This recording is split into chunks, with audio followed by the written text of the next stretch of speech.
카메라에 또 저게 그냥 단순 취미로 뛰어넘는 건가 보죠? 저는 저를 돈 많이 벌어요. 사진전 같은 것도 하셨어요? 포토에세이는 낸 적이 있었는데 5천원 팔리고 말아가지고서. 이거 누가 만들어줬는데 우리 처음 오늘 써보네? 저거 언제부터 하셨어요? 9년 됐죠. 저는 소속이 영화사 소속이에요. 아 그래요?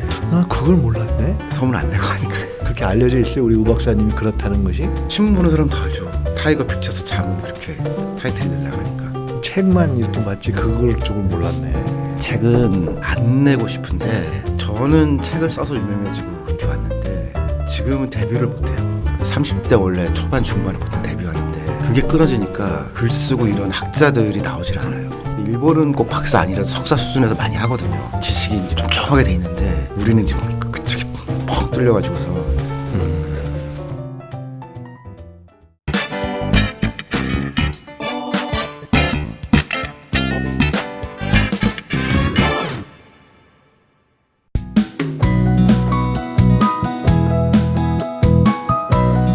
안녕하십니까? 민주연구원의 공부하는 대담 민주공대 오늘 다시 또 찾아뵙겠습니다. 이걸 보실 때쯤에는 이미 개헌안 발표가 다 돼 있겠네요. 결국은 국민의 삶을 낫게 하기 위해서 전체 우리 사회를 어떻게 변화시킬 것인가 하는 그런 생각과 변화의 전체를 담은 것 아닐까 싶은데, 그리고 더 나은 사회, 더 나은 생활, 더 나은 삶, 그것을 위해서 특별히 경제라는 영역에서부터 시작해서 늘 고민하고 계시는 그런 오늘은 또 교수님을 한 분 모셨습니다. 우리 우석훈 박사님 모셨습니다. 반갑습니다. 네, 안녕하세요.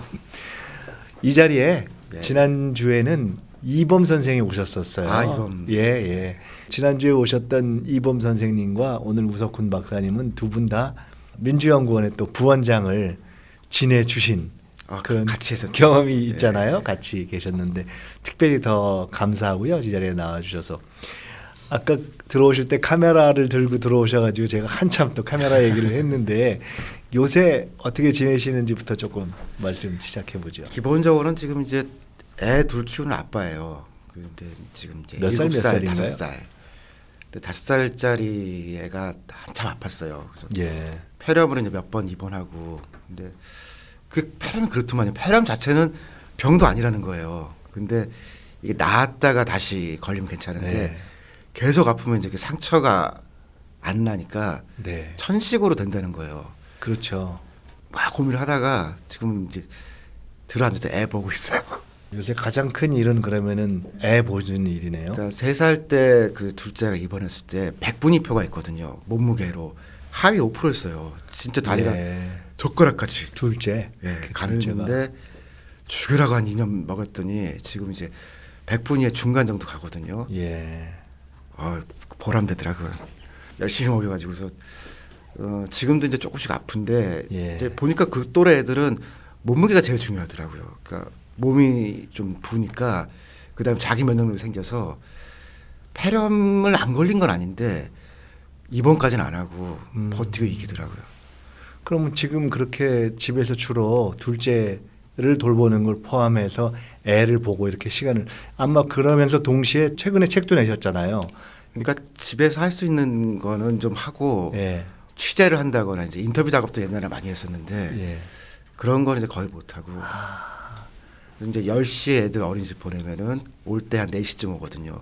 그동안에 잠깐 이제 뭐 좀 하다가 애 들어오면 이제 밥해 먹이고 네. 그러고 지내요. 그러면은 저 직접 요리도 하고 뭐 밥도 하고 그런 그야말로 살림 전반을 기왕하는 김에 좀 합니까? 아니면 육아만? 빨래는 지금도 안 하고요. 지금 잘 안 못하고 하고. 청소도 잘 못하고 예.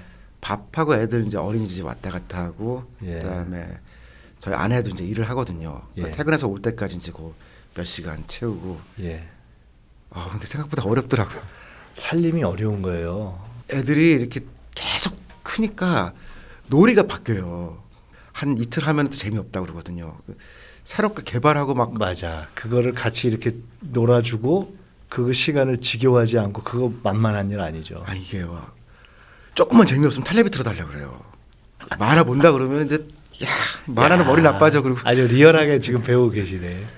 저는 혼자 자취하거나 이럴 때 살림이라는 게 정말 어렵고 복합적인 이런 지능을 요구하는 거 이런 생각할 때가 많아요. 힘들어요. 이게 어디 집에서 들어가면서 장을 보면서 장을 볼 동시에 내가 들어가서 뭘 하지 생각하고 들어가는 순간에 청소를 하면서 뭘 얹혀놓고 뭐 예. 게다가 그러면서 뭐 글을 써야 된다거나 이러면 진짜 야 그래서 가끔 여자들이 대단하다 이런 생각할 때가 있는데 그게 우리나라 남자들이 가사를 너무 안 하더라고요. 맞아요. 그러니까 선진국의 이제 노르웨이나 이런 데들이 가사 참여율 한 40% 정도 되거든요. 근데 제가 해보니까 제가 40% 안팎이에요. 근데 국민 평균이 그렇게 하거든요. 네. 우리가 한 16, 17 정도, 일본이 18 그렇거든요. 2배 이상 일을 하는 나라들이 선진국이더라고요. 어떻게 보면은 최근에 그 아이를 돌보고 집에서 지금 선진국 평균 40% 정도를 맞춰내고 있는 이 경험이 또 나중에 그걸로도 또 글을 쓰시는 기초가 될 수도 있을 것 같은데요. 일상성 같은 거를 좀 배우는 것 같아요. 남자들이 주로 이제 어깨 싸움 하면서 막 승진 막 이렇게 하잖아요. 근데 그게 세상이 다가 아니고 그 나머지 시간들이나 삶을 재밌게 만드는 게 사실 그게 선진국이더라고요. 6만 불, 7만 불 국민소득 간 나라들이 그런 식으로 삶을 구성해낸다라는 생각이 요즘 들더라고요. 우리 우석훈 박사님이 어떤 사람인가를 규정하는 그런 걸 할 때 이번에 나온 책이 국가의 사기라는 책이잖아요. 예. 거기에 보면 최초의 사회경제학 보고서 이렇게 돼 있어요.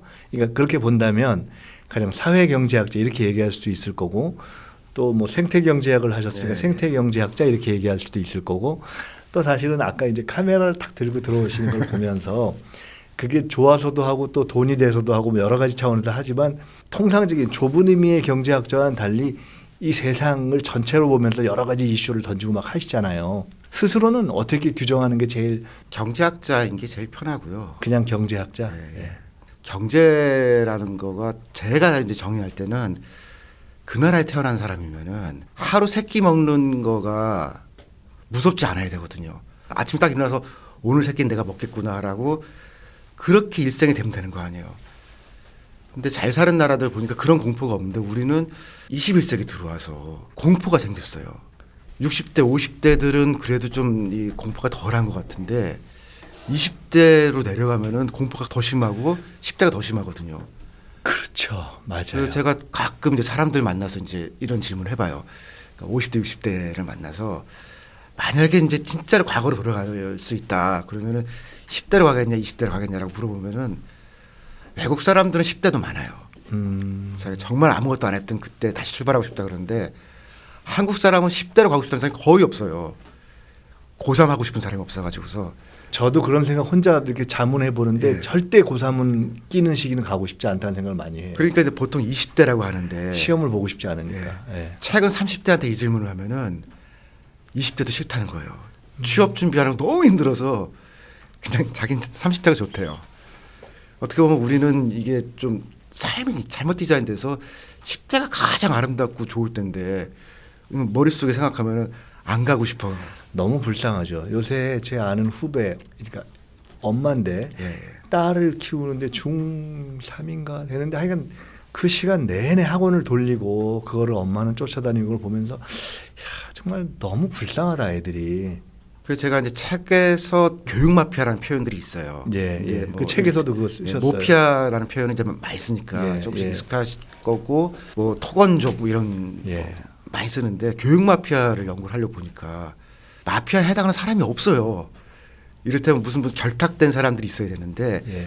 경제 공무원은 좀 그런 게 있거든요. 토건족들은 약간 좀 그런 게 있어요. 그리고 핵 마피아 뭐 이렇게 부르는 사람도 있는데 교육은 그게 없어요. 교육은 이념으로도 갈려져 있고 다 찢어져 있으니까 누군가 결탁해서 교육을 통해서 내가 뭘 해먹어야겠다 이런 건 없거든요. 근데 교육자들은 되게 편해요. 교육을 하면은. 교육 유토피아라고 제가 표현을 했거든요. 잠깐만요. 예. 제가 또 사실 그 나중에 여쭤보려고 그랬는데 교육 유토피아라고 네. 표현하셨어요. 중간에 책에 관련된 얘기도 오니까 조금 여쭤볼 거니까 우선 그 전에 사실 이렇게 책을 쓰시는 분이 특히 경제학을 하시는 분이 국민 일반이 기억할 만한 이름으로 남는 책을 쓰는 건 정말 한편으로는 쉽지 않고 한편으로는 가문의 영광이고 행운이잖아요. 근데 88만 원 세대라는 예, 책을 예. 쓰셨고 최근에는 이제 국가의 사기라는 책을 쓰셨어요. 그 외에도 뭐 책을 많이 쓰셨죠.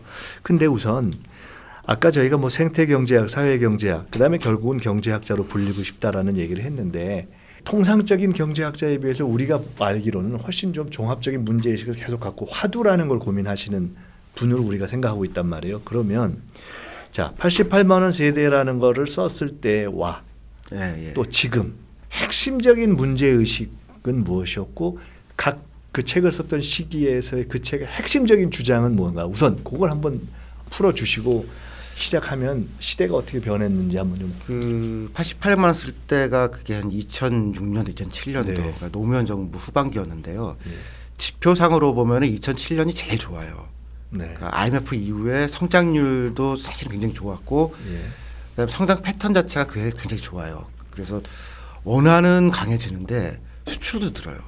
보통은 이제 원화가 올라가면 수출 떨어진다고 막 이렇게 떨어뜨리는데 이상하게 원화도 좋고 수출도 좋고 지표가 다 좋은 해였거든요. 네. 그리고 그 다음에 이제 MB 들어온 다음에 다 나빠져요. 네. 그러니까 2006년, 2007년도가 상대적으로 한국 경제가 이제 IMF 이후에 회복되면서 상승 기일 때였는데 그때 제가 보니까 20대가 문제가 될 것 같더라고요. 네. 그래서 우리가 돈이 있을 때 이쪽에 돈을 넣어서 좀 과잉이라고 할 정도로 많이 넣어서 문제를 해소하지 않으면 불경기로 간다라고 생각을 했던 거고요. 그 뒤에 10년은 실제로 그렇게 됐어요. 단지 20대가 어려워진다는 것뿐만 아니라 불경기로 간다까지 이렇게 보셨고요. 예. 예. 그래서 실제 성장률은 떨어지고 20대는 어렵고 그러면 청년들한테 돈을 쓰자라고 하면은 네. 돈이 없는데 어떻게 쓰냐라고 하는 그 상태가 지금 된 거거든요. 그리고 최근에는 청년들한테 어쨌든 이제 실질적이든 아니든 여러 가지 이제 혜택들이 좀 어쨌든 주니까 쓰고 있고 말은 하고 있죠 예, 우리가. 근데 예. 30대 초반들이 저를 보면은 자기들 망했다는 거예요. 자기들이 20대 때는 아무것도 없었고 예. 특히 이제 이명박 초기에 이제 국가장학금이 없던 시절에 대학 등록금 빌려줬는데 그 이자율이 대부업체 수준으로 높았거든요. 그렇죠. 자기들은 너무 고통스러웠는데 지금 20대는 좀 낫다 그러면서 상대적 박탈감 얘기를 하더라고요. 네. 근데 이게 이제 실제로 성장률로 기여할 수 있도록 하려면은 조금은 더 노력이 필요하다는 생각이 들어요. 기왕 얘기하신 김에 88만 원 세대라는 화두를 던지시면서 지금 이제 세상이 변해서 정권도 바뀌고 예. 또 어쨌거나 실효를 좀 더 봐야 되겠지만 청년 정책이라는 것이 강조되는 상황으로 왔잖아요. 제가 이번에 쓰신 책을 앞으로 이렇게 쭉 보다가 굉장히 와닿았던 대목이 하나가 뭐였냐면 문장을 다 기억하지는 못하는데 네. 예를 들어 이런 거예요. 세상이 바뀌고 정부가 바뀌었는데 과연 진짜 세상이 살기가 좋아지는 건가에 대한 자문, 고민 이제 이런 거 사실 아마 지금 대통령부터 시작해서 우리 모두가 갖고 있는 이 사회의 진보를 말하는 사람이 가지는 고민일 거예요. 자, 청년 정책이 많이 얘기되고 막 그야말로 돈도 넣고 하고 있는데 총괄적으로 봐서 청년 정책이 괜찮는가 또는 이 대목은 좀 더 신경 써야 되지 않는가 그건 어떻게 보고 계세요? 결국은 그게 출산율이라는 지표랑 예. 연결을 시켜보면은 작년에 출산율이 최종 한 1.05인가 그랬거든요. 네. 그러니까 또 한동안 그래도 한 뭐 1.3 수준이다가 내려오고 있고 올해가 아무래도 합계 출산율 1 밑으로 내려갈 거다라고 그렇게 예상들을 했거든요. 네. 1 밑으로 내려가면 이제 올해 연말 내년 초에 난리가 나겠죠. 이제 나라 망한다고 막 그럴 텐데 예. 청년들한테 뭔가 했는데 이게 유효하게 느껴진다라고 하는 거는 출산율이 늘거나 그런 변화가 와야 될 그렇게 거예요. 봐야 결국은 효과가 있다고 우리가 판단할 수 있을 것이다. 그러니까 결국 자기도 사는 게 편하고 예. 그다음에 애를 낳았을 때 어떻게든 나라가 먹어 살려주겠지라고 일단 나도 되라고 마음을 먹은 변화가 온 거예요. 그런데 정부는 뭘 했다고 막 얘기를 하지만 출산율은 내려간다 그러면은 저 이펙티브니스라는 표현을 쓰잖아요. 유효하게 가르치는 그게 거네. 사람들한테 변화를 시켰냐라고 하면은 그리고 실제로 변화됐는가를 우리가 보는 아주 중요한 지표를 결국 출산율에 반영되는 것이라고 보고 계시네요. 그렇겠죠. 근데 그 유럽도 대부분 보면은 성장률하고 복지가 다 괜찮아질 때 그때 출산율이 올라가거든요. 사람들이 마음이 편해야 애를 낳더라고요. 프랑스 같이 예. 그렇게 해서 반등을 하는 것처럼. 그래서 지금 이제 청년들이 애는커녕 내가 힘들다. 이 상태에서는 사실 출산율 정책을 뭐를 해도 이렇게 의미 있는 변화가 오기는 어렵거든요. 그러면은 이거 조금 너무 포괄적인 질문이긴 한데 그것까지 드리고 조금 디테일로 들어가 볼게요. 그럼 지금 청년 정책 얘기했지만 우리가 책의 앞에 보면은 최저임금이라는 것 자체가 네. 사실은 규정을 안 하는 나라 어디 예를 드셨었죠? 스웨덴 뭐 이런 데들이 그런 데는 아예 최저임금이라는 네, 것 없어요. 자체가 제도 자체가 없다. 독일도 없었어요. 네. 독일도 없다가 한 3년 전인가 연방 차원에서 이제 도입을 했거든요. 네. 그럼 우리가 보면 독일이 좋아졌냐가 아니고 예. 실제로는 이제 동구에 살던 어려우니까 도입한다 사람들이 이거죠. 서쪽으로 오고 그러면서 우리 얘기하는 것처럼 이제 우리는 이제 청년들인데 거기서는 일단 동독적 지역에 있던 사람들이 일로 와서 너무 힘들다. 그런 어려움들이 생기니까 최저임금을 도입을 한 거거든요. 그럼 어쨌거나 우리가 뭐 임금 주도 성장 유럽에서 얘기하는 걸 우리가 소득 주도 성장으로 와서 최근에 최저임금 갖고 논란도 있고 어쨌든 우리는 이제 가고 있고 이 전체를 보면서는 아까 이제 청년 정책 말씀하셨는데 전체의 정책 방향에서 야 근데 이거는 그래도 좀 더 신경을 써야 되는데 혹시 그런 거 좀 우선 포괄적으로 지적하시고 싶은 거 있으세요? 저는 최저임금으로 가는 거는 네. 맞고 그다음에 ILO나 IMF에서 예. 최근에 이제 가장 효과적인 정책 두 가지를 얘기하는데요. 예. 하나가 최저임금이고 또 한 가지가 이제 단체협약이거든요. 근데 노조 가입률이 늘고 이 두 가지가 장기 성장 효과 제일 좋다는 거예요. 근데 최저임금은 방향은 맞는데 네. 우리가 그걸 강하게 안 하다가 이제 올리면은 실제는 중소기업이나 많은 문제가 생기거든요. 그렇죠. 그걸 이제 어떻게 이 버퍼라고 하죠. 이제 부딪히지 않게 유연하게 하면서 그 다음에 대기업과 뭐 하청 사이에면은 하청은 임금 높여주면 자기 단가를 높여야 될 거 아니에요. 근데 대기업은 꼼짝도 안 하거든요. 그러니까 이런 것들은 이제 부드럽게 조율을 시킬 것이냐. 그런 거는 지금 뭐 여러 사람 불만인데 최저임금 방향 자체는 맞지만 그거를 연착륙시키고 그것 때문에 너무 삶이 어려워지는 사람들이 최소화될 수 있도록 조금 세밀하게 정책을 했으면 좋겠다는 생각이 들어요. 어쨌든 뭐 최저임금을 포함한 방향 자체는 맞고 청년 정책도 가고 있는데 실효로 느끼는 출산율로까지 나타나기까지는 우리가 갈 길이 있다 이런 말씀인 것 같아요. 자 그럼 다시 한번 아마 최근에 쓴 책이라는 것에 본인의 문제의식이 녹아 있을 텐데 왜 88만 원 세대라는 것을 10년 전에 제기했던 우리 우석훈 박사님께서 그 사이에 여러 가지를 거쳐서 이제 정부도 바뀌고 새로운 여러 가지 이제 정책들이 변화하고 있는 이 시점에 책을 쓰면서 그 책을 국가의 사기라는 제목으로 했느냐. 그거는 이 시점에 우리가 가야 할 뭐 사회의 방향 또는 뭐 정책의 방향, 개혁 방향이 무엇으로 초점이 맞춰져야 된다라는 것에 반영 아닐까라고 추측을 한번 해보게 된단 말이에요. 왜 국가의 사기라는 제목으로 그거를 쭉 그에 해당하는 것들을 제기하셨나요? DJ 이후에 정권이 바뀌었죠. 예. 그래서 10년 하다가 다시 바뀌어서 10년 하고 또 바뀌고. 네. 저도 그렇게 생각했고 많은 사람들은 정권이 바뀌면은 세상이 어떤 좋아질 거라 생각을 하거든요. 그렇죠. 예. 근데 어떤 정책들이나 어떤 제도들은 몇 번이 바뀌어도 꼼짝도 안 하는 것들이 있거든요.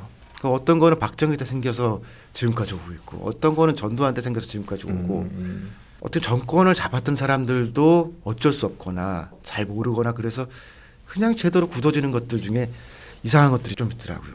그래서 이거는 네. 정말 고민을 하지 않으면은 개선하기 어렵거든요. 조금 전에 말씀드렸던 것처럼 이를테면 사교육이나 교육 문제 이렇게 보면은 크게 보면 사교육이랑 출산율이랑 별로 상관이 없는 것 같아 보이지만 2000년에 대법원에서 이제 과외는 위헌이다. 그러니까 부분 위헌 판단을 내렸거든요. 그거하고 출산율 추이랑 그래프를 그려보잖아요. 그럼 그때부터 출산율이 떨어지고 위기가 되거든요. 과외를 풀었더니 그때부터 한국 사람들이 애를 덜 낳은 거예요. 아 그렇게 딱 그게 지표가 그렇게 추이가 그렇게 확인할 나와요. 수 있어요? 아. 그러니까 사교육 비용으로 보면은 이제 이게 부정확하거든요. 이게 정부 지표가 아니니까. 근데 사교육 비용하고 그런 변화랑 딱 놓고 보면은 이때부터 우리가 출산율의 위기가 왔네. 대법원에서 그 과외 금지를 위헌이라고 할 때 사실상 푼 때부터 그게 이제 부분 위헌이라서 네. 사실 정부가 이제 가이드라인을 만들면서 입법을 하면 되는데 놔버렸어요 그냥. 예. 그러니까 권장하다시피 한 거고 되돌리려고 하는데 지금에 와서는 이게 너무 잘 맞는 옷 같거든요. 이런 것들은 누가 하자 그러면 너무 민감하니까 말하기도 어렵거든요. 지금 이제 그렇게 사실 지적하신 자 이제 뭐 우리가 개혁을 지향하는 방향으로 가고 있다 가기 시작했다. 그런데 막상 해보니 정권이 바뀌어도 참 어려운 문제들이 있더라 하면서 그걸 쭉 짚어내신 거를 국가의 사기로 쭉 종합을 하고 여러 가지를 지적해 주신 거예요. 그러면 얘기 나온 김에 책의 순서에서는 조금 뒤에 있지만 교육 문제를 말씀하셨기 때문에 아주 압축적으로 그러면 거기서 교육 유토피아라는 말씀도 하셔요. 예. 핵심적인 주장이 뭡니까? 교육부가 되는 어떻게 해야 되죠. 교육이라는 게 학생이 유토피아처럼 학교를 느껴야지 선생님이 유토피아처럼 느끼는 건 좀 이상하거든요. 그래서 공교육을 충분히 좋게 만들어서 이 이상 좋은 교육이 없다. 네. 그런 상태를 만들면은 많은 문제가 좀 풀릴 것 같아요. 과학고인제 때문에 예. 고민을 좀 했는데 지금 외고는 이제 없애는 게 맞다라고 사회적 합의가 좀 된 것 같고 자사고도 여러 가지로 그런 것 같은데 이제 과고가 딱 경계거든요. 그럼 과학고는 어떻게 할 거냐. 근데 우리가 과학고를 만들 시기에 한국이 좀 가난했어요. 그러니까 그렇게 좋은 장비와 실험할 수 있는 여건이라든가 충분한 과학 교사들을 확보하기 어려웠거든요. 그러니까 몇 명이라도 이렇게 해서 좀 시켜야 되는 거 아니냐. 그때 네. 우리 동의했죠. 그래서 이제 과학고를 만들었는데 지금은 이제 과학의 시대가 됐어요. 아니 그거를 일반 학생들한테 가르쳐 주면 안 되냐라고 질문을 해보면 아니 학교에 그 과학 장비를 만들어 주는 게 우리 정도 소득이 되면은 아니 그게 뭐가 어려워라고 할 수 있겠죠. 그리고 그렇게 좋은 선생님을 갖다 놓고 모두가 그 과학을 배울 수 있게 해주는 게 지금 우리한테 그렇게 어려운 거냐라고 하면은 학교를 지금 문을 닫아야 된다고 하는 판인데 거기에 더 충분한 돈을 넣어서 이렇게 좋은 기관은 한국밖에 없다. 그 상태가 되는 게 저는 맞는 것 같아요. 네. 예전에 한참 이제 원정 출산하고 그 뒤에 이제 기러기 아빠라고 그러죠. 이제 조기 유학 예. 보내고 그럴 때 너무 이상해서 그걸 추적을 해봤거든요. 조기 유학 간 사람들이 외국에 어느 학교를 가나 봤더니 저는 처음에 무슨 굉장히 좋은 사립 학교 뭐 이런 데 가는 줄 알았더니 그냥 공립학교 가는 거예요. 맞아요. 그런 경우 많죠. 아주 뭐 있는 집에서만 네. 그렇게 가죠. 그러면 이게 생각을 해보면 캐나다나 호주나 이런 데 공립학교 가는 걸 보면은 그 나라 복지에 우리가 얹혀가는 거예요.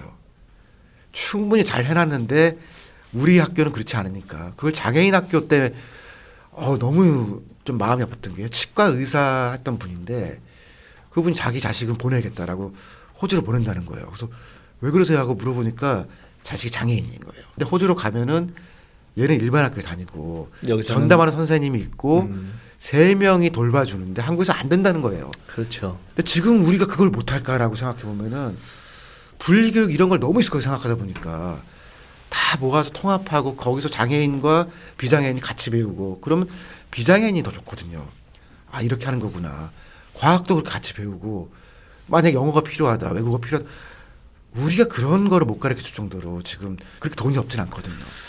참 교육의 문제는 정말 밤새 토론해도 참 시간이 참 모자란 그런 주제고 책에서 참 예. 흥미롭게도 주식과 다단계에 대한 지적으로 시작을 하셨대요. 이건 어찌 보면 소위 합법적인 경제의 영역이잖아요. 우리가 흔히 이야기하는 그러니까 합법화된 예. 합법화된 표현이 좀 그런데 좋아 문제가 있어. 근데 어떻게 하자는 거지? 여기서는 무엇을 경고하고 싶으셨나요? 일반적으로 중산층이 갑자기 어려워지는 경우는 주식 아니면 거의 없어요. 그러니까 사업하다 보면 그건 극단적인 경우고 주식만 안 하면 지금 한국의 중산층 웬만큼 살거든요. 제 주변에 보니까 충분히 먹고 살 만한 집인데 남편이 주식을 너무 많이 하는 거예요. 그 중에는 경제 공무원도 있고 소위 말하는 이제 경제 전문가들이 그렇거든요. 뭐 주변 사람 당연하겠죠. 이혼도 해요. 어쩔 수 없으니까. 근데 이게 이혼한 아내나 혹은 그런 사람을 자식으로 둔 엄마 입장에서 보니까 돈을 너무 많이 갖다 쓰는 거고 이를테면 뭐 전세금 빼서 주식하고 집 팔아서 주식하고 그러는데 개인은 당할 수밖에 없는 거거든요. 주식이 원래는 이제 배당금을 위주로 해서 장기 보유하는 게 우리는 그렇지 않으니까. 네, 뭐 근데 우리는 그걸 또 이제 가치 투자라고 막 그렇게 부르는데 원래 주식은 그런 거거든요. 그러면 주식이 중독성이 많고 그러면은 이게 좀 가이드라인 같은 걸 하고 어떤 사람이 주식을 너무 많이 한다 그럴 때 그 식구들이 이 사람한테 돈을 뺏거나 뭐 할 수 있는 방법이 없거든요. 그런 조치가 필요하다는 건 이해가 가는데 가만히 보면은 모든 정권이 역대 자기 때 주식 올라간 거를 치적으로 쓰거든요. 뭐 그렇죠. 그런 면이 있죠. 그 전두환이 시작했어요 그거를요. 그러니까 지금 우리 쓰는 코스피 지수 82년도에 도입되는데 그 기준점이 80년 1월 2일이거든요. 그 전두환 쪽 사람들이 80년을 너무 좋아한 거예요. 우리는 지금까지 그 80년 1월 2일을 100으로 잡고 매년 그날의 기준으로 주식을 보거든요. 그 뒤에도 MB가 와서 그랬죠. 자기 믿고 이 주식 사면은 돈 번다고. 근데 그때부터 10년 동안 주식 거의 안 올랐거든요.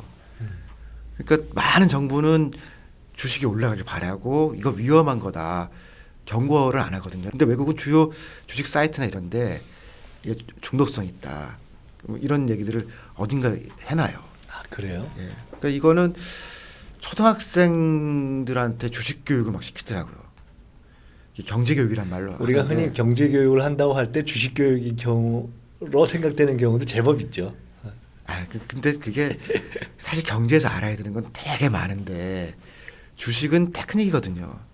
그러니까 주식이라는 거는 위험할 수도 있고 사람이 이렇다. 그 선을 알려주는 게 주식 교육이지. 그러면 그것을 경고하고 최소한 그런 정도의 가이드라인은 우리가 교육될 필요가 있다라는 것을 지적하고 예. 싶으셨던 그러니까 거네요. 정부는 모든 정부 그래. 주식값이 올라가면은 좋아해요. 그럼 다단계도 그런 측면에서 말씀하신 건가요? 다단계는 조금 더 심각한 건데 훨씬 그러니까 심각하죠, 사실. 중산층이 주식 때문에 망한다고 하면은 중산층 바로 밑에 있는 사람들은 다단계 때문에 힘들어지거든요. 처음에 볼 때는 그냥 조금 이제 교육을 시켜야겠다라는 생각을 했는데 살펴보니까 이명박 때하고 박근혜 때 2배가 증가를 했어요. 다단계 판매원.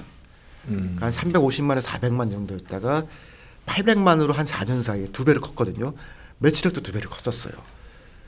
그러면 이거는 정상적인 상태에서 정부가 이게 너무 늘지 않도록 적절하게 제어도 하고 그래야 되는 건데 그냥 두면은 이거는 경제활동 인구의 지금 30% 정도가 다단계이거든요. 적절하게 어떻게 할 수 있을까요? 원래 다 불법이었는데 그렇죠. 관리를 할 수 없으니까 합법이라는 틀로 집어넣어서 관리를 하는 거지 예. 권장을 하는 건 아니거든요. 지금도 이제 그 정부에서 가끔 이제 이거 돈 버는 사람 거의 1%밖에 없다라고 1년에 한두 번 이렇게 보도자를 내거든요. 근데 아무도 안 봐요. 그래서 이거는 제 생각에는 중고등학교, 특히 고등학교 정도에 경제 상식 교육 같은 것들을 좀 한두 달짜리 프로그램을 만들어서 다단계는 이런 거다라고 알려주면 좋을 것 같아요. 앞서 말씀하신 주식과 다단계 원래 합법적인 또는 불가피하게 이제 합법의 영역으로 관리하고 있는 이런 부분에 대해서는 조금 더 대중적인 경제 일종의 교육 같은 것이 필요하다고 보시는 거예요. 일반인들 만나서 해보면은 네트워크 마케팅이라는 그래요. 말을 써요. 굉장히 멋있어요. 그거는 말이. 마케팅은 아니고 이게 마케팅인 거는 생산을 안 하는 거라서 마케팅인 거거든요. 근데 생산도 안 하고 그냥 파는 건데 이게 매출액이 5조가 넘어요. 근데 우리나라 영화 전체 매출액이 2조 약간 넘거든요.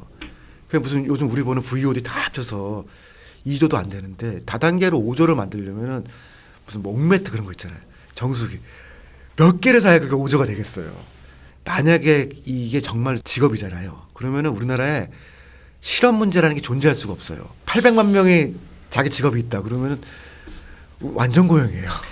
이것보다는 훨씬 더 이제 아마 와닿을 지적이 대부업 문제일 거예요. 대부업과 신형계급 사회라는 문제도 지금 지적을 하고 계세요. 근데 제가 이거를 보니까 야 이게 참 리얼하다 싶은 게 그 책에서도 지적하고 있지만 이 대부업체를 통해서 사실은 그 계속 이제 이율이 문제가 되는 건데 거래자 숫자가 한 250만 정도 되는데 그 실제 내역을 보면 대부분 1년 미만의 평균 한 600만 원 정도를 사실은 빌렸다가 갚는 뭐 이런 정도다. 그리고 그중에 한 60% 정도는 회사원이고 나머지는 주부고.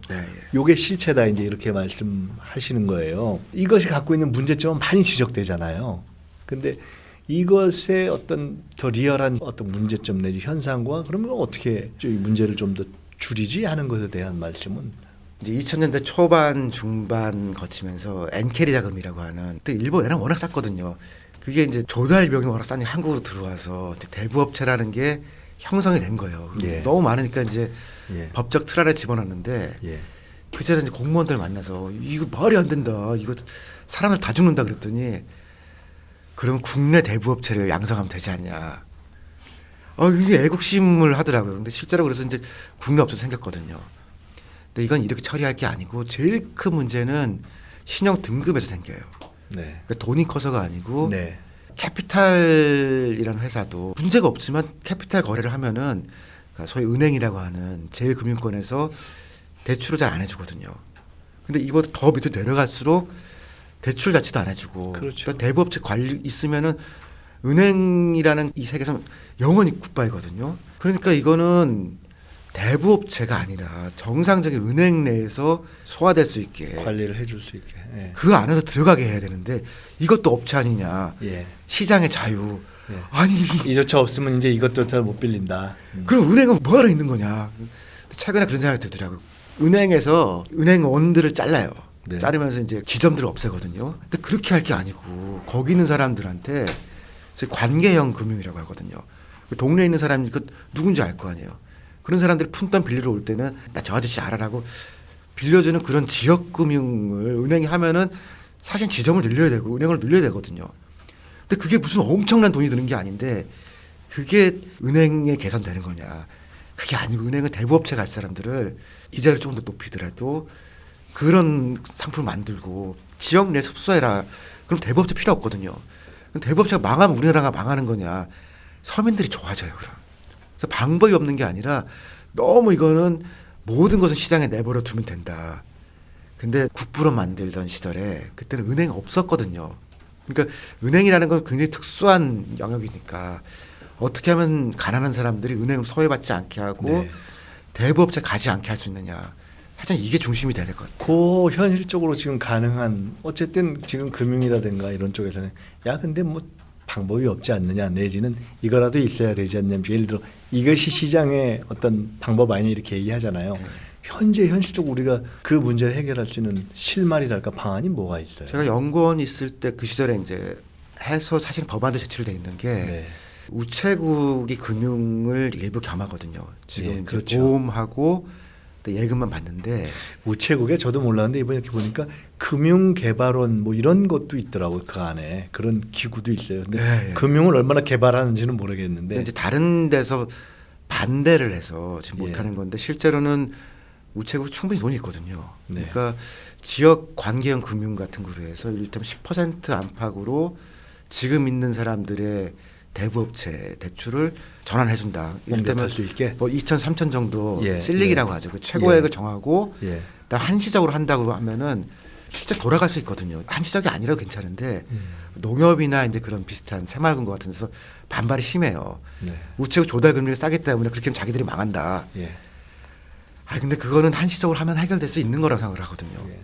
이런 몇 개 금융회사를 위해서 온 국민이 지금 대부업체 가야겠느냐. 그 문제가 있다 하더라도 250만의 그 문제에 예. 갖은 고통 또는 실제 드는 재원을 생각할 때는 충분히 선택 가능한 또 고려해야 그러니까 될 한시적으로 그렇게 해서 일단 해소를 하고 그다음에 사실 10%도 사실 높거든요. 근데 그렇게 해서 이 사람들이 은행에 들어갈 수 있게 장기적으로 그렇게 프로그램을 짜야지. 박근혜 정부 때 이제 미소금융 그런 걸 했잖아요. 예. 근데 은행만 돈을 벌었거든요. 소각해도 되는 채권인데 그걸 다시 살려가지고서 결국 죽을 때까지 그 바꿔놨는데 미소금융은 근데 실제로 신용등급이 그래도 어느 정도 되는 경우가 대상이 된 거 아니에요? 신용등급보다 신용불량자들도 이제 할 수 예. 있고 그랬는데 예. 너무 가혹했었어요 조건이. 조건이 가혹했다. 조금 더 인간적으로 할 수 있는 방법. 그러니까 예. 박근혜 시절에 그 사람들이 대부업체도 중요한 경제 기구라고 본 것 같아요. 있는 걸 망하게 할 수는 없다는데 저는 진짜 가난한 사람들에 맞춰서 이 사람들이 살기 편하게 만들어 놓고 지금 있는 것들은 어떻게 전환할까 다음 문제인 것 같아요. 우체국 관련한 그때의 법안이 진도가 어느 정도 나갔었습니까? 발의되고 20대 들어온 다음에는 지금은 특별히 더 원래 첫 번째 아이디어는 그 전순옥 의원 아이디어였어요. 네. 그 비례대표 하실 때 막 우리 회의하는데 우체국이라도 쓰자 진짜 그렇게 해서 이제 시작됐던 거죠 논의는. 일단 대부업 문제에 대한 문제 공감대는 지금 상당히 넓은데 이걸 어떻게 푸는 실마리를 찾아볼 거냐에 대해서 제가 질문을 드렸고 우체국 금융을 한번 생각해 볼 수 있다 이렇게 말씀을 하시는 거네요. 네. 그 MB가 저희가 방송에 나갈 시점에 뭐 어떻게 아마 결론이 나 있을 것 같은데 MB를 보면서 우리가 얘기 안 할 수 없는 것이 소위 이제 토목과 건설 이제 이 어떤 공사주의 뭐 이제 이런 문제가 있는 것 같아요. 프랑스 예를 드셨는데 거기는 그 어떻게 됩니까? 환경부와 국토부 통합 이것이 이제 이게 정권 바뀔 때마다 계속 바뀌어요 프랑스가요. 예. 그러니까 우리보다는 이제 부처 체계가 좀 유연하거든요. 그러니까 예. 의원 요소가 좀 강하죠. 예. 사르코지 때 보니까 사르코지가 극우파보다 약간 중도, 예. 그러니까 굉장히 오른쪽 끝에 가 있는 사람인데 그때 환경부하고 우리식의 건설교통부랑 합쳤더라고요. 합쳐서 그 두 개 위에 부총리를 두고 각각 장관을 뒀거든요. 그게 이제 전체가 생태부 뭐 이런 식으로. 생태부. 예, 그래서 이 힘은 환경부가 쓰고 거기가 건설 교통을 관장하는 그런 형태였거든요. 근데 제가 그때 놀랐던 거는 이거는 우리 진보나 좌파에서 하던 얘기인데 프랑스는 보니까 그거를 보수에서 하더라고요. 아마 이거를 국가의 사기의 영역에 이런 공사주의 문제를 제기하신 것은 MB가 아주 이게 전형으로 보이던 MB가 어떻게 되든 상관없이 정권이 변해도 이 문제의 씨앗은 우리에게 여전히 남아 있을 수 있다라는 지금 아마 그 경고를 하신 거죠. 체질화되어 있다. 예. 최근에 이제 서울시에서는 기술적 논쟁이 뭐냐면은 지하 도시를 하자는 논의가 계속 있어요. 주요 간선도로는 지하로 하고 모이는 데도 지하로 하자. 근데 일본에 이제 이를테 신주쿠부터 공항까지 지하도로로 돼 있거든요. 예. 가서 물어보니까 좀 어떠냐 그랬더니 옛날에는 위에서 막혔는데 지금은 밑에서 막힌다는 거예요. 그래서 옛날에 밑에서 막힌다. 네, 옛날에 그래서 막히면 좀 어디 나갔는데 지금은 더 답답하다.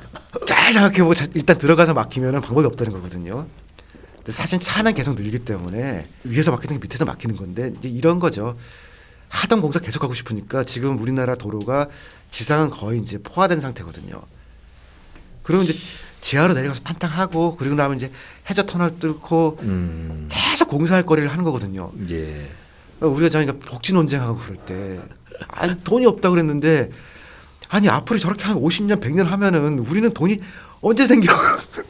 아까 시작할 때 헌법 예. 개헌 얘기했는데 우리가 헌법 예. 개정 이게 이제 중요한 화두 중에 하나가 지방분권이잖아요. 예. 근데 지방분권으로 가면서도 지금 말씀하신 예를 들어 정권이 어떻게 바뀌든 또 정권이 중앙집권에서 지방으로 가든 이 공사주의라는 우리의 뿌리 깊은 이게 있으면 사실은 문제가 변형돼서 또 생길 수 있는.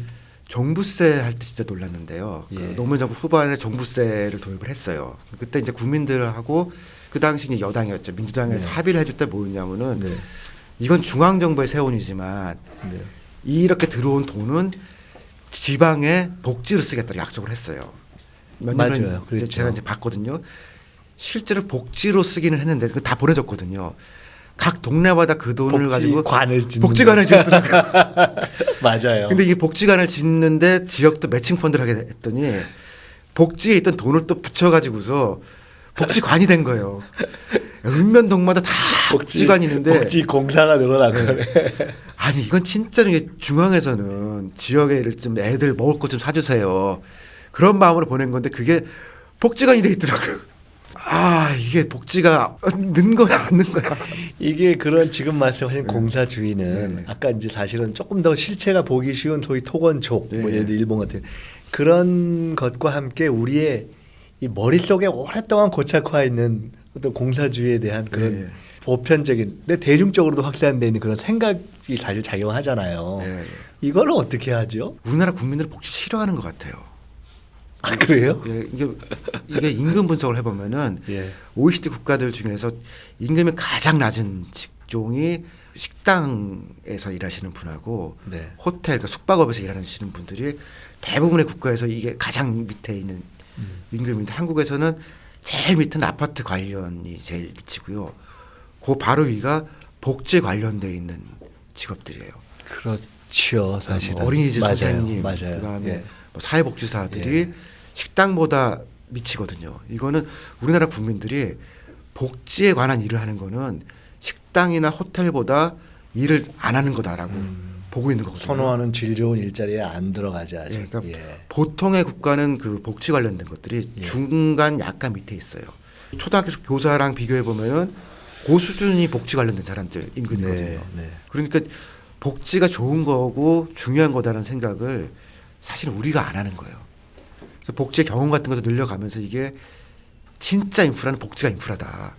다리나 도로는 시설일 뿐이고 그 사회 생각을 인프라는 바꿔나가는 것이 참 이거다라고. 만만치는 않겠지만 그게 같이 가야 예, 예. 그러니까 복지라는 게 그냥 복지를 늘린다뿐만 아니라 그에 대한 근본적인 생각을 바꿔가야 우리 안에 공사주의도 극복이 되겠군요. 오페라 하우스를 이제 몇 군데 짓는다 그럴 때 그때도 막 반대했거든요. 근데 뭐 시장님들이 강행하더라고요. 그래서 오페라 하우스 짓고 나서 그 다음에 보니까요. 오페라 하우스 단원들을 자르더라고요. 아니 오페라 하우스를 아니, 짓고 예. 그 안에 들어가서 연주할 사람을 자르고. 아니 그래서 몰랐는데 이제 이 아, 사람들이 이제 해고한다 그러니까 도와달라고 연락이 와서 가봤거든요. 그래서 이제 만나서 물어보니까 오페라하우스 짓느라 돈이 없다는 거예요. 그게 지금 어디 얘기예요? 서울 얘기예요? 서울은 세종문화회관을 고쳤거든요. 예. 정비하고 나서 돈이 없다고 상설 국악 단원 있거든요. 야, 거길 참 자르더라고요. 진짜 리얼할 얘기네. 복지관 짓고 실제 복지 내용을 줄이고 오페라하우스 짓고 오페라하우스 단원을 자르더라고요. 야, 이게 진짜 그러니까 우리가 돈이 들어가는 게 아니, 사실은 네. 저 소득주 성장이 맞다고 생각하는 게 사람한테 돈이 가고 임금 형태로 돈이 가는 구조를 만들어야지. 지금 우리는 시멘트로 돈이 가고 시설로 돈이 가거든요. 그러면 사람들이 맨날 돈 없다고 그러죠.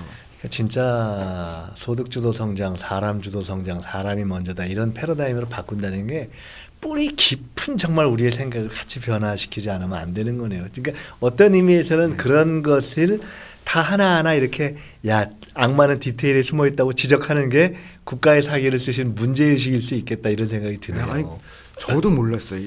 이렇게 이게 많은지. 그래서 처음에는 팜플렛처럼 한 150페이지짜리 딱 찍어야지 했는데 이게 하다 보니까 어머나야. 더 세부적인 내용은 뭐 관심 있으신 분은 책들을 보시면 될 것 같으니까 책 얘기 여기서 다 하면 책 파는데 지장이 있으니까 책에서 지적하신 중에 하나만 제가 좀 여쭤보고 싶은 게 있어요. 이게 지방선거가 또 앞에 있기 때문에 당장 뭐 경기도 등등에서 지금 이슈가 되는 소위 버스 아 예. 이거 좀 흥미롭더라고요. 소위 버스 준공영제냐 공영제냐 하는 쟁점이 있는데 그것을 이제 MB 때 시작한 준공영제부터 연결해서 쭉 설명을 하시고 이제 그러셔요. 이 부분 좀 모르시는 분들 위해서 설명 좀 해주세요. 그러니까 우리나라에는 없고 외국에는 있는 게 월별 카드 같은 게 없어요. 우리나라가.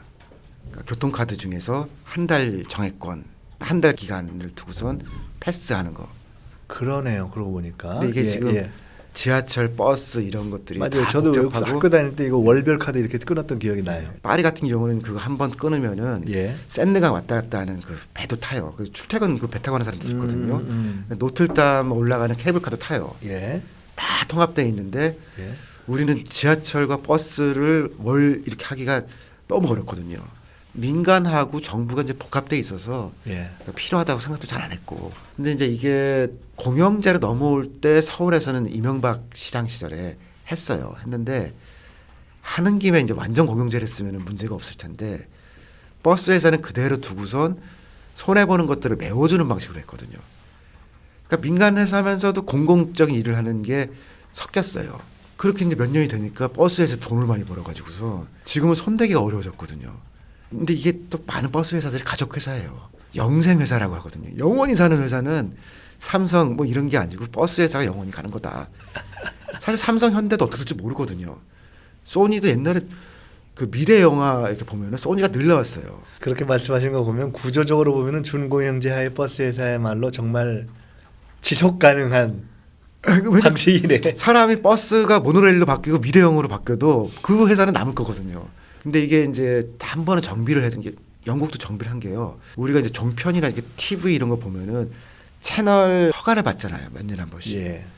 근데 전파는 공공재거든요. 네. 근데 민간 회사들이 쓰더라도 그거는 인허가 사항이잖아요. 예. 그래서 공공재는 쓰더라도 주기적으로 정부 거라는 거를 인정하고 관리해야 되는데 지금 버스 노선이 사유재처럼 돼 있어요. 그래서 발생하는 거거든요. 도로는 국가가 만든 거 아니에요. 우리 세금으로. 근데 그 위를 지나가는 권리가 왜 민간한테 가느냐. 그런 거를 좀 정리를 하면은 지금의 이제 이 영생기업 문제들도 조금씩은 정비할 수 있죠. 그럼 궁극적으로는 공영제로 가야 된다 이렇게 보시는 부분 공영제 정도가 현실. 부분 공영제 정도. 이렇다면 굉장히 잘했던 버스 회사가 있다. 네. 뺏을 방법이 없어요.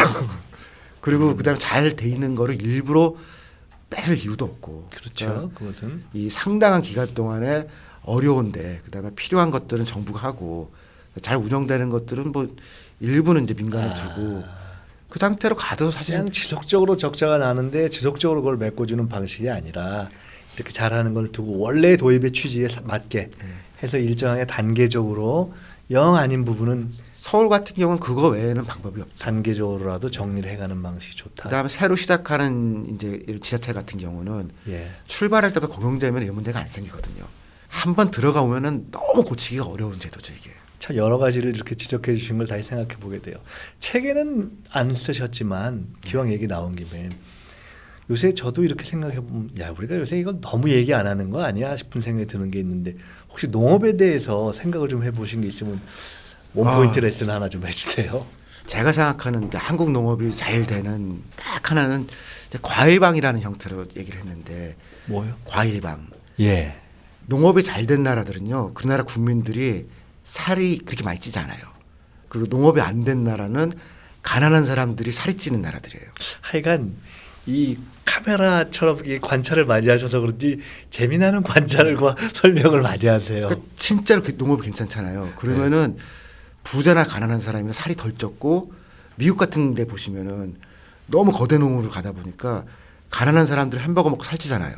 그럼 거기서 농업이 잘 된다는 뜻은 거대 농이다 아니다 이런 뜻이 아니고 그 나라 국민들하고 잘 호흡하고 국민들과 잘 유기적으로 연결되어 있는 농업이다. 그 프랑스나 이런 데가 예. 살찐 사람이 많지 않거든요. 아 그래요? 예. 그 이거는 국민 이제 보건 지표 같은 거로 찍어서 재밌네. 칼로리 놓고 이렇게 해보면은 거의 비슷하게 나오거든요. 예. 근데 이거를 이제 우리가 체감할 수 있는 건 뭐냐면은 과일을 많이 먹을 수 있게 해주는 나라가 좋은 나라예요. 근데 국민들 과일을 많이 먹으면 그 나라가 과일 농업이 잘 되니까. 아까 처음에 살림 네. 말씀하시지만 네. 혼자 살림하면 과일 먹기 참 어려워요. 근데 우리나라는 어떻게 되냐면은 어린이집부터 고등학교까지는 과일을 먹어요. 무상이든 유상이든 급식 체계가 정비가 됐고 그렇죠. 급식사들이 들어가 있으니까 맞아요. 뭐 좋은 과일까지는 모르겠지만 최소한은 과일을 먹거든요. 그리고 대학을 딱 들어가잖아요. 그때부터 과일 먹기가 어려워져요. 왜냐하면 학교에서는 돈을 많이 받지만 실제 영양사들 잘 해서 그렇게 급식 체계를 갖추지 못하고 비싸게 할 수 없으니까 과일이 빠지거든요. 자 그럼 과일이 그런 의미가 있는데 그러면 이를테면은 정부가 약간 보조를 하고 대학에서 조금 돈을 내서 뭐 단과대로 하나씩 두든지 과별로 둬서 과일방 같은 거 만들어서 그냥 과일 이렇게 쌓아놓고 칼 주고 깎아 먹고 가라고 그러면은 와서 먹고 가면 될 거 아니에요. 과일방. 과일 먹기 어려운 사람은 그렇게 지역에 몇 가지 해주면은 과일 농가들이 좋아지죠. 그리고 대학생들이 과일을 이렇게 먹잖아요. 그러면은 보건이 좋아져요, 사실. 그렇게 해서 병이 덜 걸리면은 건보 지출이 줄기 때문에 국가적으로는 사실은 돈이 줄고 어떤 의미에서는 농업을 바라보는 관점을 조금 바꾸는 거네요. 실제로. 예방 이야기나 이런 걸로 예, 해서 그런 의미 또는 실제로 국민에게 어떻게 실질적으로 삶의 질을 좋게 하느냐 하는 관점에서의 농업을 지금 그러니까 대학생들이 과일 정도는 먹을 수 있다. 그렇게 만들면 사실 농업이 좋아지거든요. 예. 저희가 이제 이런저런 얘기를 했는데 다시 처음으로 돌아가면서 마무리를 좀 하고 싶습니다. 오늘 말씀을 하면서도 느꼈지만 여전히 아마 다들 그렇게 느끼시겠지만 제게는 우리 우석훈 박사님은 일반적으로 우리가 아는 경제학자라기보다는 마치 카메라 렌즈의 눈처럼 굉장히 다양한 사회 현상을 보면서 이것이 어떻게 달리 해석될 수 있지 어떻게 뭐 이런 조금 다른 눈으로 보시는 장점이 있는 분 같아요. 그래서 이런 걸 여쭤보고 싶습니다. 87년 6월 항쟁 이후에 노동자 대투쟁이 터져 나왔잖아요. 예. 그리고 이번 촛불혁명 이후에 최근에 막 터져 나오고 있는 미투 문제를 어떤 의미에서 보면 저는 소수자 문제의 대표 문제로서의 어떤 여성, 남성 문제가 터져 나오는데 결국 근본은 차별 문제가 터져 나오는 시작으로 우리가 볼 수도 있는 것이 아닌가 이런 생각이 들어요.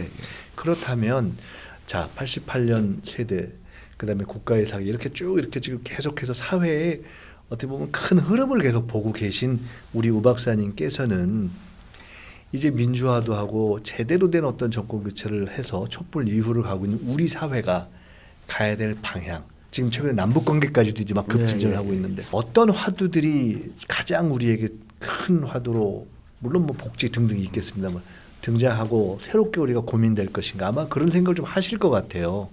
정치하는 사람은 당연히 고민해야 될 거거든요. 앞으로 어떤 흐름으로 고민해야 될 건가 그런 화두 몇 개를 좀 또 고민하고 계시는 화두는 어떤 것이 좀 몇 여쭤보면서 개까지는 모르겠는데 아니야 뭐 하나 예. 평등 얘기를 너무 우리가 안 했다 생각이 들더라고요. 평등 자유평등 박애가 네. 프랑스 대혁명의 정신이거든요. 근데 프랑스 대혁명이 좌파혁명 그런 거 아니고 그냥 보수혁명인 거예요. 네. 귀족들이 이제 왕 좀 그만하자. 아이고 힘들다. 그때 그 평등인데 80년대 저희가 생각했던 그 평등은 경제적 평등만 생각했던 것 같아요. 경제적인 의미에서 네, 네. 우리 똑같이 갖자. 예. 사실 똑같이 가는 건 어려운데 인격의 평등, 존재의 평등 등 평등이라는 말이 갖고 있는 함의가 되게 많거든요. 네. 그러니까 말씀하신 그 미투도 여성을 평등하게 생각 안 한 거예요. 그렇죠. 예. 그 다음에 직장에서도 보면은 상사와 밑에 있는 사람들끼리 누구 데리고 있다고 막 그러잖아요. 맞아요. 우리 말 속에 데리긴 뭘 데리고 있어. 야, 그거 내가 옛날에 다 데리고 있던 애들이야. 뭐 그냥 이렇게 말에 배어 있죠. 평등하게 생각하면은 동등하게 일을 하는 거예요. 물론 누구는 권한이 더 있고 누구는 덜 있지만 평등하다고 생각할 수가 없냐. 우리는 막 모시고 막 그러잖아요. 네. 아우 지겨워요. 같이 일하고 그렇게 생각하면은 여성도 같이 일하는 파트너고 우린 평등하게 지금 일을 하는 거다. 그런 존재의 평등 같은 얘기들을 그걸 내면화시킨 나라들이 선진국이더라고요. 특별한 뭐 권한이 더 있거나 그렇지 않은 것들이 생활화되고 그다음에 일상 속에서 생활화되면서 그게 직장에서 생활화되고 그러면 사실 소득이 높아지거든요. 아, 그러면 오히려 소득이 높아진다. 한 7, 8번 간 나라들 보니까 다 그렇더라고요. 저는 구구파도 있어야 된다고 생각하거든요. 구구 네. 국자 다 있고 아나키스트도 있어야 되고 극단적인 생각들이 모여서 그렇지만 이건 우리가 합의하자. 때리는 건 아니다 그거는. 그렇게 걸어가면 좋아질 것 같아요.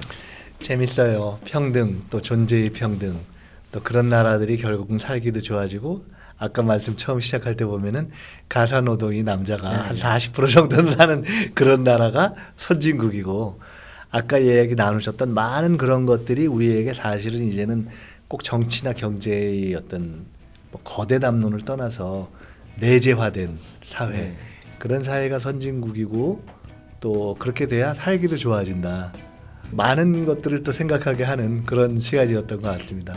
다시 한번 감사드리고요. 우리 우석훈 박사님이 지난번에 모셨던 이범 선생님과 함께 민주연구원의 부원장이었다는 것을 다시 한번 뿌듯하게 생각하면서 오늘 와주신 것 감사드립니다. 감사합니다. 고맙습니다.